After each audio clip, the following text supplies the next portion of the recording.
Today I would like to address some of the price action that we've been seeing in Bitcoin over the last few days and whether or not I believe we'll be able to break through this $5,000 price barrier. Now, the short answer is that I think there is a strong possibility that we're able to break through it, and if we're able to hold above 5,000 for, say, 12 to 24 hours, enough time to give the Wall Street Journal, CNBC, and a number of other news outlets time to actually report on the new $1,000 milestone, we'll see a catalyst from traditional investors that basically boost price up to around 5,250. Usually you get somewhere in the ballpark of a $200 to $300 boost anytime a $1,000 milestone is broken. At least so far that has been the trend. So I do think that that is a possibility for short-term profit. However, for long-term investors, people who are looking to get in and find what is a good entry position for me, where I'm basically going to be able to buy the Bitcoin and hold on to it for 5 years, hopefully come out with a large profit, this is not the time to enter the market, at least not in my opinion. The market is really heated right now, and it's also showing some characteristics that show that maybe it's starting to slow down a little bit.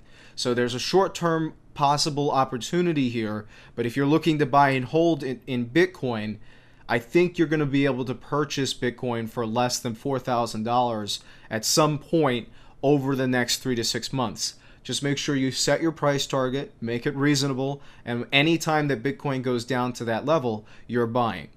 Now, let me talk about why I think this particular rally may not be as long-lived as the previous one. So if we go back to the beginning of August, which is really when the first rally began, this was around the morning of the 5th, you can see just how rapidly here price increased above the $3,000 mark. And this was the beginning of the huge rally for the month that basically brought price all the way up to the highs of roughly $4,500. And at that point, we started seeing some resistance, and it started trading in a consolidation between 4,000 and 4,500. Right? But the whole time of that rally, you can see that volume was increasing, right? Keep that in mind. Now, when we went into this consolidation period here, there's only two places that an security or currency or any asset can really move when it's in a consolidation, right? It can either break out to the upside or it can break out to the downside.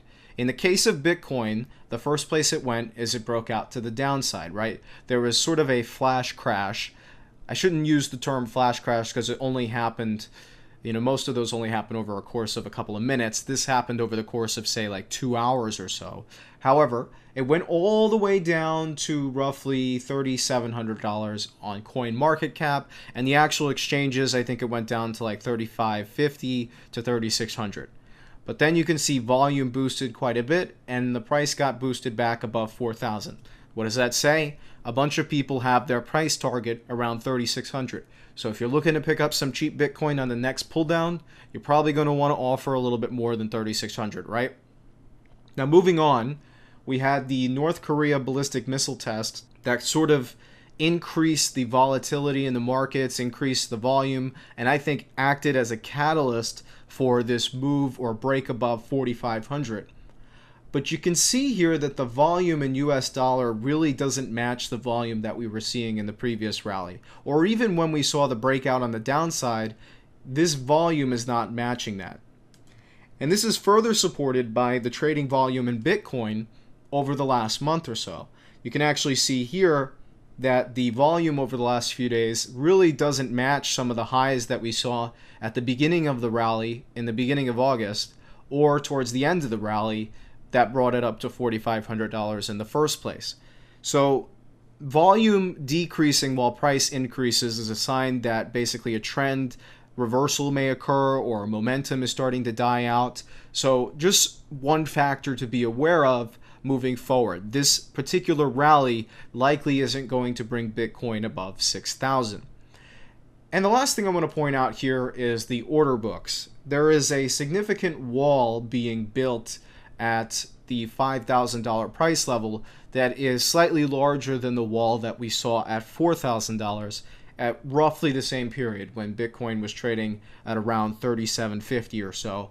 I believe the wall at that time was somewhere between 8 and 10K. and now it's trading at 11K Bitcoin that are being sold at less than $5,000. So just something to be mindful of is that there is a significant price wall here. There's less of a buy wall on this side. So you do have a lot of downside protection here. I will say that it does look like Bitcoin's probably not going to go below 4,000 for a little bit here. But I do not see the risk-reward profile being in your favor if you're looking to enter into the markets as a buy and holder. If you're looking to trade this, I would really consider looking at an exit around 5,250, and if Bitcoin can't hold its level above 5,000 for say like 6 hours or so, then I would get out of your position entirely and wait for some more evidence that it will be able to break higher. I hope you guys enjoyed this video. Please subscribe. I make more videos of this sort of style, as well as videos that are more detailed, a lot of analysis that are posted alongside a Seeking Alpha article. Just a lot of due diligence put into some of the videos that I put up here. So I would very much appreciate if you subscribe, and you can expect content to keep coming. Hope you guys enjoyed. See you next time.